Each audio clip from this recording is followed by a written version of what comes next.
I've had it with being with an ugly old wife. I have a cute girlfriend now. I'm going to live with her, so divorce me right now. My husband, Kevin, who made me quit my job and burdened me with the care of my bedridden father-in-law without any support, demanded a divorce. Hearing this made me feel like I had been punched in the head. You've been cheating on me? And you're serious about divorcing me? For her? Yeah, that's right. I've been thinking about when to dump you anyway. Sign the divorce papers. I'm leaving this place today. He then flaunted a large suitcase. What? You're leaving? What about your father? Like I can stand taking care of that bedridden old man. You take care of him. It's your responsibility. But you're his son. You're abandoning your own father? Say whatever you want. Oh, and I'll be taking Dad's inheritance, just so you know. Shocked, I couldn't even open my mouth or stand up. Without listening to any plea, he left. Clenching my fists, I trembled alone.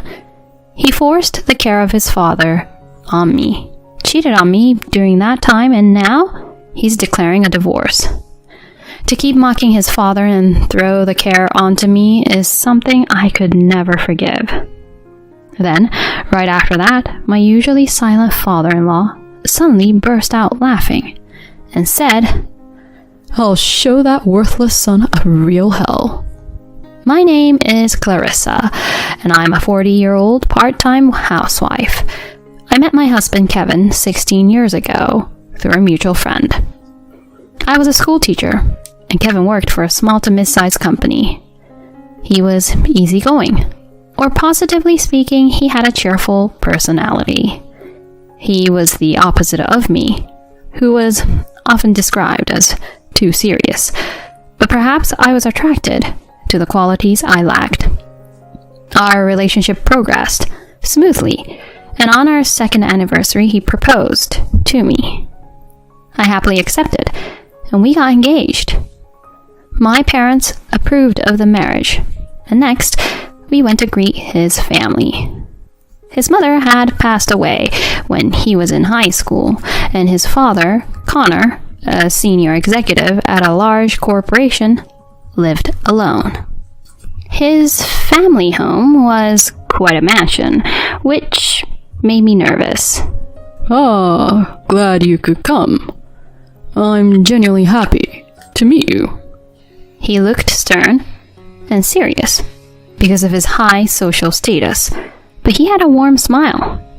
He was consistently kind to me, and, of course, approved of our marriage.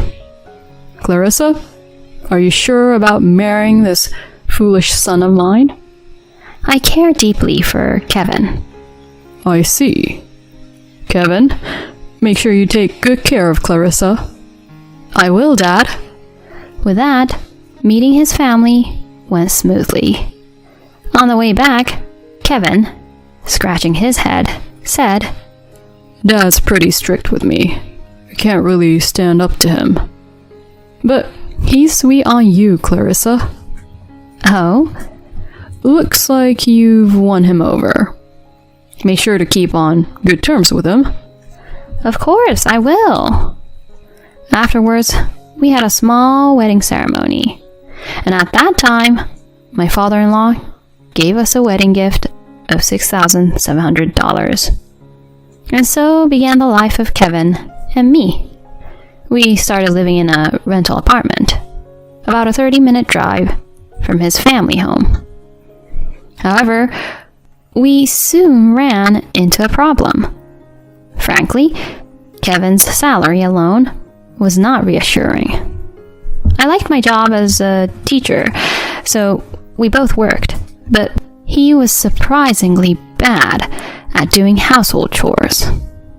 All the housework was left to me. Even if I asked, he wouldn't even vacuum. We're married now, and housework is the wife's job. I'm the husband. I work and come home tired.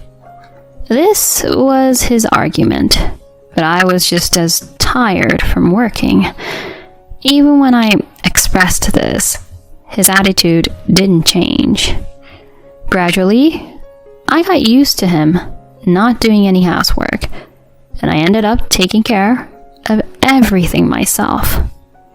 Time flew by, and it had been 5 years since we got married. When I turned 30, a new problem came to light. We hadn't been able to have children. I love kids, which makes sense since I'm a teacher. Kevin wanted kids too, but there was no sign of pregnancy. We both got checked out at a fertility clinic, but neither of us had any issues. We didn't understand why we couldn't conceive, though they say these things happen sometimes. After getting the results, I said to Kevin, "Hey, should we consider trying advanced fertility treatments? They're expensive, but..." What? He frowned all of a sudden. It's a waste of money to spend on stuff like that. Besides, it's your fault we can't have kids in the first place. But the test said there was nothing wrong. No, they're wrong. If there's nothing wrong with me, it has to be you. We can't have kids because of you. Aren't you sorry for that? He kept blaming me for our inability to conceive. He continued to say things like, "Apologize to me for not being able to have kids." And I felt increasingly cornered mentally.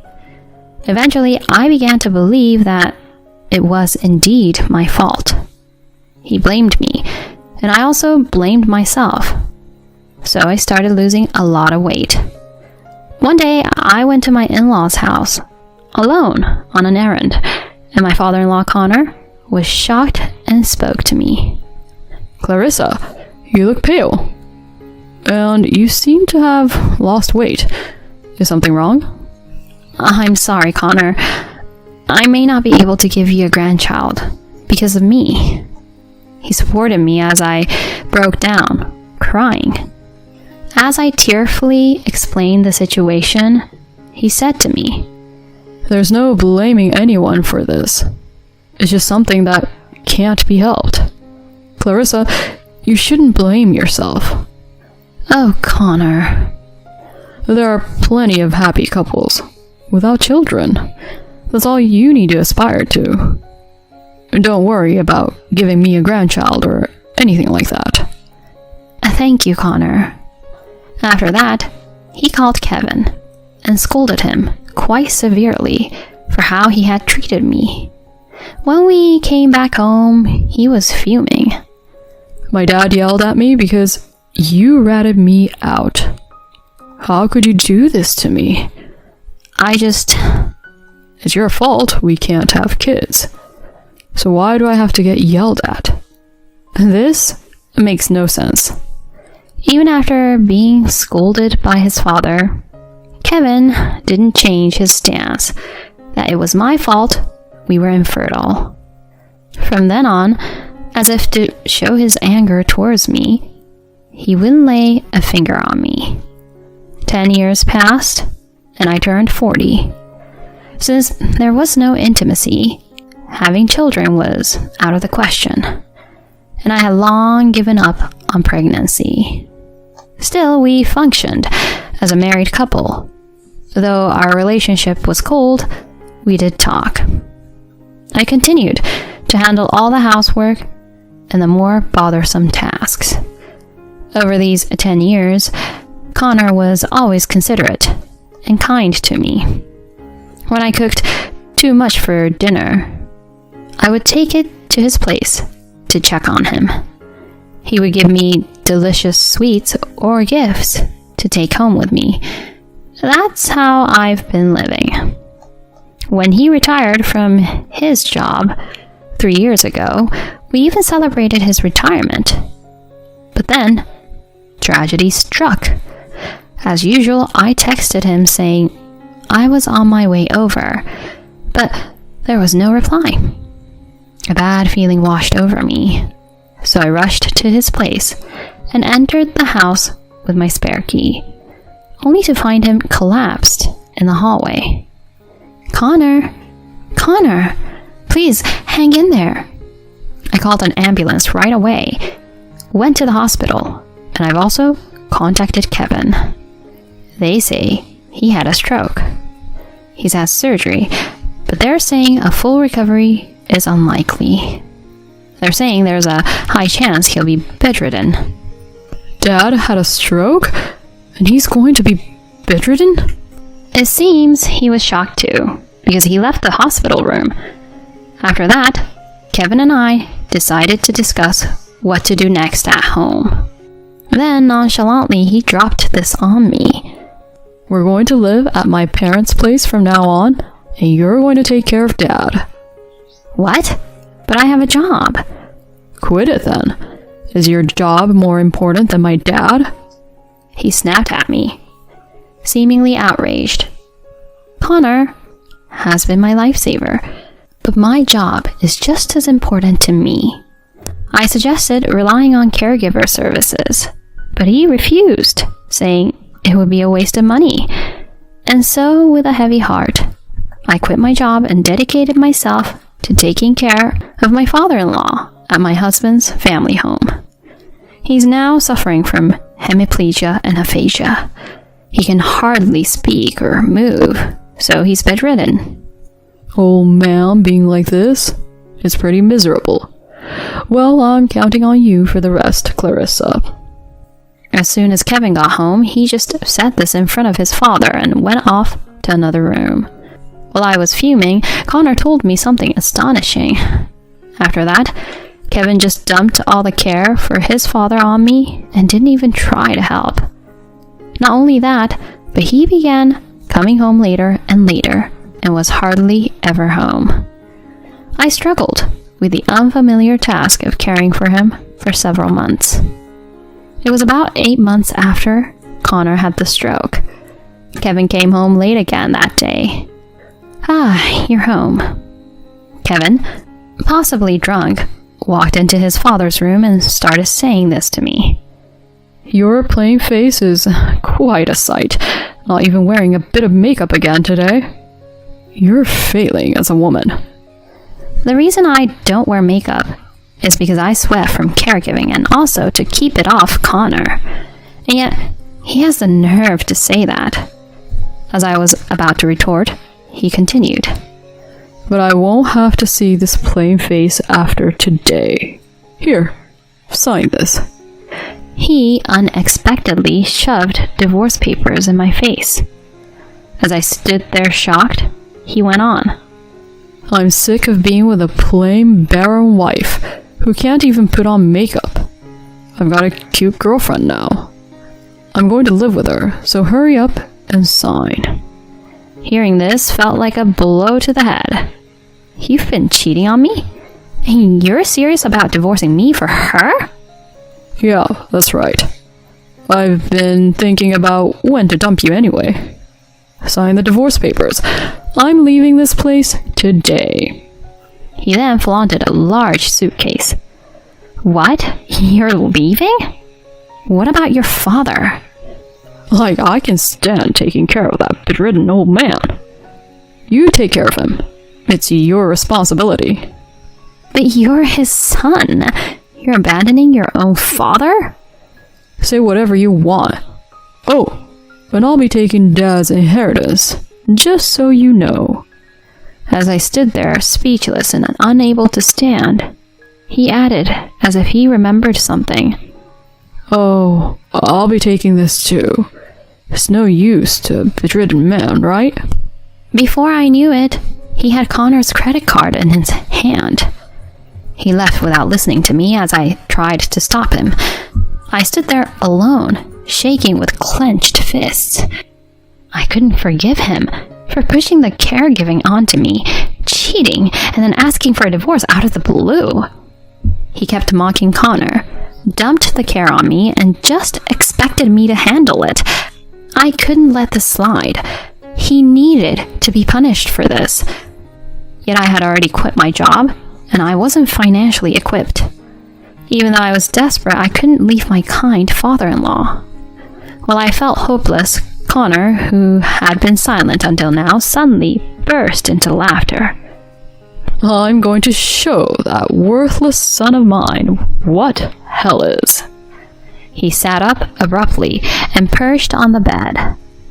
Actually, he had been making progress in his rehab, and his aphasia and physical condition had improved to the point where he could get up on his own. One day, he shared something shocking with me. Even if I continue rehab and get better, I want you to let Kevin think I'm still bedridden. Could he have anticipated the situation? As I stood there, astonished, he continued. Just as I thought. That guy turned out to be a real piece of work. Thank you for putting up with everything until now, Clarissa. Connor. Let me handle things from here on out, okay? First off. The next day, when I went to ask about Kevin at his company, they simply said he had quit. I tried reaching out to places he might go and to our friends and acquaintances, but he was nowhere to be found. He had completely vanished. However, Connor just smirked and said, Just watch. A month later, as Connor and I were at home, someone began pounding on the front door. When I peered through the peephole, there was Kevin, his face beet red. I looked at my nodding father-in-law and let him in. Hey, Dad's credit card has been declined. Did you cancel it? As he started yelling in the entryway, I silently headed toward the living room. Wait, what do you think you're... What the... Kevin, who had followed me, was stunned to see his father sitting on the sofa. Dad? Why? Weren't you supposed to be bedridden? It's been a while, Kevin. Take a seat over there. As Connor spoke calmly, Kevin sat down on the sofa, trembling. I stood next to Connor with a stern expression. I was the one who canceled the credit card. Why should I let you use my money? Dad, it's not like that. Connor ignored him and looked at me. I spoke in a quiet voice. I'm going to go after you for infidelity. I want alimony. What? Alimony? What are you talking about? Remember? You confessed to cheating before, right? It's only fair to ask for alimony. He stammered, but he eventually blurted out. I never cheated. There's no proof. I silently slammed several photos onto the table. They showed him entering a hotel with a young woman and kissing her. What the hell is this? Your father had a detective investigate. A detective? You shouldn't have been able to find me. I was in the next state. Then Connor said with a look of disbelief. If you look at the credit card statements, it's easy to figure out where you are. You always use the same hotels. You're truly a fool. Oh. His face went pale, but he quickly tried to regain his composure. This happened after we got divorced. It doesn't prove I cheated during our marriage. Excuse me? We're not divorced yet. When I showed him the divorce papers that hadn't changed since that day, Kevin grew even paler. You haven't filed them yet? Of course not. You think you can just disappear without discussing money and leave everything to me? But... As he hung his head, Connor spoke in a stern voice. It looks like you've racked up some debt, haven't you? You were probably counting on my estate to bail you out. What? How did you even... But Dad, I'm the only one who can inherit your estate, so what's the big deal? Watching him, my father-in-law just scoffed. I've decided to give my estate to Clarissa while I'm still alive. You will be excluded from the inheritance. You won't get a thing. It seems you were banking on me dying soon, but you miscalculated. What? I'm being excluded from the inheritance? Despite Kevin's pleas to reconsider, Connor was serious. Realizing this, Kevin turned to me, begging. Clarissa, I messed up big time. I'll break it off with the other woman. Let's start over. And you haven't filed the divorce papers yet, right? This will work perfectly. In response to his desperate plea, I raised my voice and told him straight. As if I'd ever start over with you. We're getting a divorce. I'm going to demand my share of the property, so pay up and get lost. No. I threw him out of the house as he hung his head low. Later on, my divorce from Kevin was finalized. I managed to receive half of our joint savings without a hitch. With no inheritance from his father, Kevin was quickly dumped by his mistress. Now estranged from Connor as well, he's apparently rolling into a shabby apartment, chased by debt collectors. Hearing about his misfortune, all I can think is, serves him right. As for me, after receiving the gift from my father-in-law, I was introduced to a tutoring school run by one of his acquaintances. I began working there as a teacher. As for Connor, he moved into a slightly smaller house, hired a caregiver, and is living a comfortable life. His health has greatly improved, and we sometimes have lunch together. I'm grateful to him and want to keep moving forward, lighting up my life with positivity.